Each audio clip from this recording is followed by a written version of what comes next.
Сәлеметсіздер ме, құрметті ұстаздар және бірінші сынып оқушылары. Ана тілі сабағына қош келдіңіздер. Бүгін бізде 33-ші сабақ әліпби тақырыбы. Сабағымызды бастамас бұрын әліпбиге назар аудара отырып, әліпбидегі 25-ші әріпті тауып көрейік. Бұл 25-ші әріпіміз бізде Т дыбысы. Енді осы Т дыбысының алдында және соңында тұрған әріптерді атап көрейікші. С және У дыбысы. Қазір біз осы әріптен басталатын сөздерді айтып көрейік, яғни Т дыбысына басталатын сөздер. Мысалы, торғай, терезе, тасбақа, тау, тас, теледидар десек, Т-дан басталатын сөздер өте көп. Жарайсыңдар, өз ойларынан басқа да сөздерді айтсаңдар болады. Ендеше балалар, бүгін біз сендермен бірінші жаттығуда түлкі мен тырна ертегісімен танысатын боламыз. Ертегіні мұқият тыңдап алайық, себебі соңында сұрақтар болады. Түлкі мен тырна ертегі. Тырна түлкінің үйіне қонаққа келеді. Түлкі ботқаны жайпақ табаққа салып, тырнаның алдына қояды. Тамақ ал. Тырна жайпақ табақты тұмсығымен шоқып-шоқып, ештеңе жей алмайды. Келесі күні түлкі тырнаға қонаққа келеді. Тырна сорпа дайындап, оны құмыраға құйып беріпті. Түлкі сорпаны іше алмайды. Құмыраға басы кірмей қояды. Ал тырна ұзын тұмсығымен шоқи береді. Түлкі ренжіп, үйіне аш қайтыпты. Балалар, мәтіннің мазмұны бойынша мынандай сұрақтарға жауап беріп көріңдерші. Бірінші, ертегі кейіпкерлерін ата. Бұл ертегіде түлкі және тырна деген екі кейіпкер бар. Екінші, ертегі кейіпкерлерін сипатта. Ертегі кейіпкерлерін сипаттап көрейік.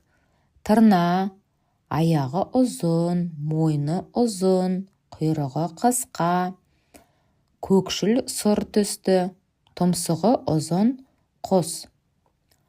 Ал түлкі қызыл сары түсті, құйрығы ұзын, өте жылдам, мұрны қысқа, құлағы қысқа, дала жануары.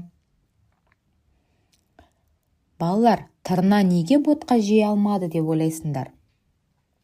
Дұрыс айтасыңдар, себебі тырна жайпақ табақпен тамақ жеп үйренбеген екен. Оның тұмсығы өте ұзын болғандықтан ол жей алмады.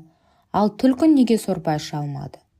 Өйткені түлкінің тұмсығы құмыраның түбіне жетпеді, ол өте қысқа.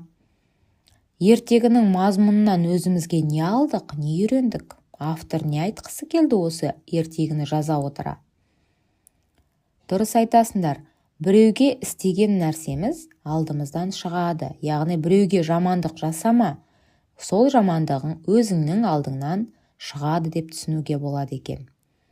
Жарайсыңдар балалар. Енді келесі кітабымыздағы 3-ші тапсырмаға назар аударайық. Әліпбидегі Р әрпінің алдында және соңында тұрған әріптерді ата. Сол әріптерден басталатын сөздер айт. Р дыбысының алдында орналасқан П дыбысы, Р дыбысынан кейін орналасқан ол бізде С дыбысы. Енді балалар, Р дыбысынан келетін сөздер айтып көрейікші.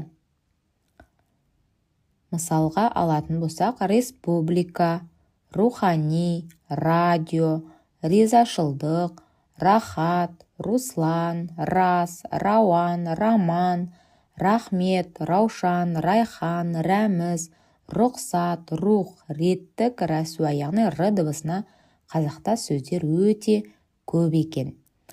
Қазір дәптерімізді ашып, дәптеріміздегі дауыссыз Ц дыбысының бас әріпі мен кіші әріпін көркем жазып шығамыз. Көркем жазуды аяқтаған болсақ, кітабымыздағы 2-ші жаттығуға назар аударамыз. Көп нүктенің орнына тиісті әріпті қойып, сөздерді әліппе ретімен жаз. Бірінші сөзіміз құм, ра. Қандай дыбыс жетіспей тұр? яғни құмыра. Түлк. Соңында қандай дыбыс жоқ? Дұрыс айтасыңдар. Дыбысы түлкі. Көлеңке. Ортасында қандай дыбыс жоқ? Дыбысы көлеңке. Күміс. Қандай дыбыс жетіспейді? Дыбысы күміс. Жүзім. Қандай дыбыс жоқ екен? Дыбысы жоқ екен.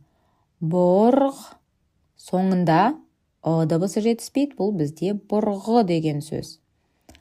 Жақсы, келесі бізде қыдық. Яғни қандай сөз? Қодық деген сөз. Жарайсыңдар. Балалар, осы сөздерді әліппе ретімен жазып көрейік. Бірінші қай сөзі жазатын едік? Борғы. Екінші жүзім, көлеңке, күміс, құмыра, құдық сөздерін әліппе ретімен жазып шығайық. Келесі тапсырма сендерге шығармашылық тапсырма беріліпті. Суреттерге қарап, мамандық атауларын әліппе ретімен жаз. Қандай мамандарды көріп тұрсыңдар? Бірінші тұрған бізде аспаз, дәрігер, мұғалім және сатушы. Осы сөздерді әліппе ретімен жазып шығайық.